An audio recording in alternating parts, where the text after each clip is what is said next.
Salam sejahtera para pecinta sabda Allah.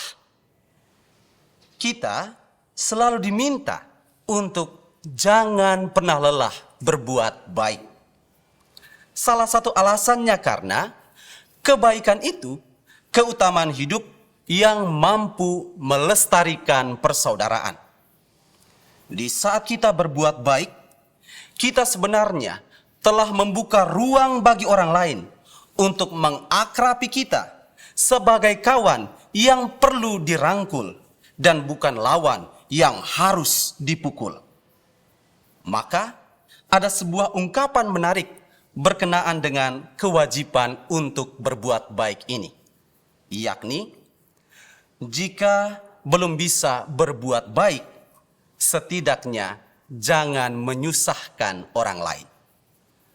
Artinya, berusahalah untuk mengendalikan segala perkataan dan perbuatan kita agar tidak menyakiti sesama di sekitar kita. Seringkali sikap seperti ini tidak mampu dihayati. Di saat kita tidak bisa berbuat baik, kita malah makin mengeruhkan keadaan. Bahkan dengan cara menista mereka yang telah berbuat baik. Kita menjelekan perbuatan mereka dengan beragam dugaan yang dibuat-buat. Amat menggelikan memang sikap seperti ini, tetapi amat juga menggelisahkan bila dibiarkan begitu saja. Para pecinta sabda Allah, gambaran hidup yang telah dipaparkan tadi dapat kita temukan pula dalam perikop Injil hari ini. Injil Matius bab 9 ayat 32 sampai dengan ayat 38 menampilkan tanggapan orang Farisi terhadap karya baik yang telah dilakukan oleh Yesus. Di saat Yesus mampu mengusir setan yang telah merasuki seseorang dan membuatnya bisu, banyak orang yang terpana atas perbuatan baik Yesus tersebut.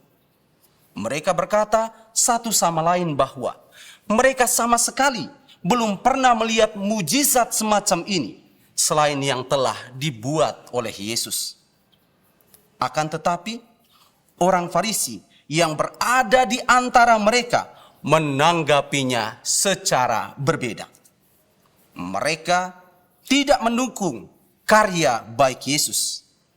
Sebaliknya, mereka menista Yesus dengan berkata bahwa dengan kuasa penghulu setanlah Yesus bisa mengusir setan. Cibiran ini terkesan aneh karena amat mustahil kalau setan melawan dirinya sendiri.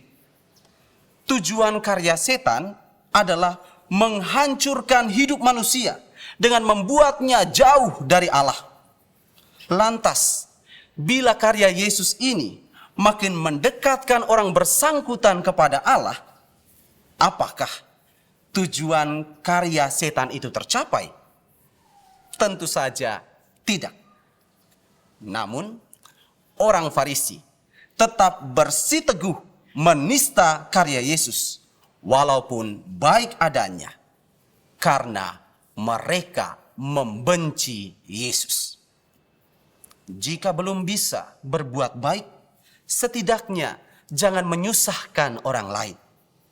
Nasihat ini tentu tidak berlaku sedikit pun bagi orang Farisi.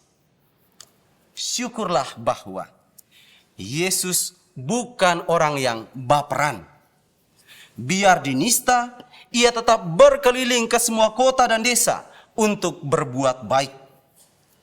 Berhadapan dengan segala persoalan yang dialami oleh sesamanya, hati Yesus selalu mudah tergerak oleh belas kasih, karena yang dikejar oleh Yesus bukanlah pujian dari manusia. Kemuliaan Allah sejatinya tidak terpengaruh sedikit pun oleh pujian manusia. Allah tetap dan selalu mulia untuk selamanya. Maka tujuan Yesus berbuat baik adalah demi kebaikan manusia itu sendiri. Dengan memperhatikan kehidupan sesamanya, Yesus menunjukkan semangat persaudaraannya yang tinggi. Yesus ingin dekat dan akrab dengan siapapun. Dan semangat ini pula yang ingin ditularkannya kepada para pengikutnya lewat ungkapan, "Tuaian memang banyak, tetapi sedikitlah pekerjanya." Banyak orang yang ingin melihat karya baik Allah dalam hidupnya, sehingga para pengikut Yesus harus mengambil peran dalam mewujud nyatakannya. Maka dari itu, para pecinta sabda Allah, jangan pernah berhenti untuk berbuat baik, walaupun kebaikan kita tidak dihargai atau malah dinista.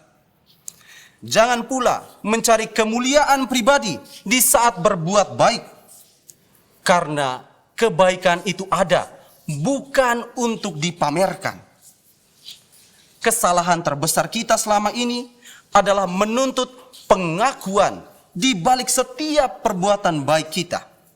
Sehingga bila tidak dipenuhi pengakuan tadi, kita berputar arah untuk menjadi jahat. Dalam film Joker, ada suatu kutipan yang menyinggung hal tersebut, yakni orang jahat adalah orang baik yang tersakiti. Pernyataan ini jelas berlawanan dengan ajaran Yesus. Karena kebaikan itu tidak pernah mengenal pamrih sedikit pun. Kita harus berbuat baik karena kata Rasul Yohanes, barang siapa berbuat baik, ia berasal dari Allah. Tuhan memberkati kita sekalian.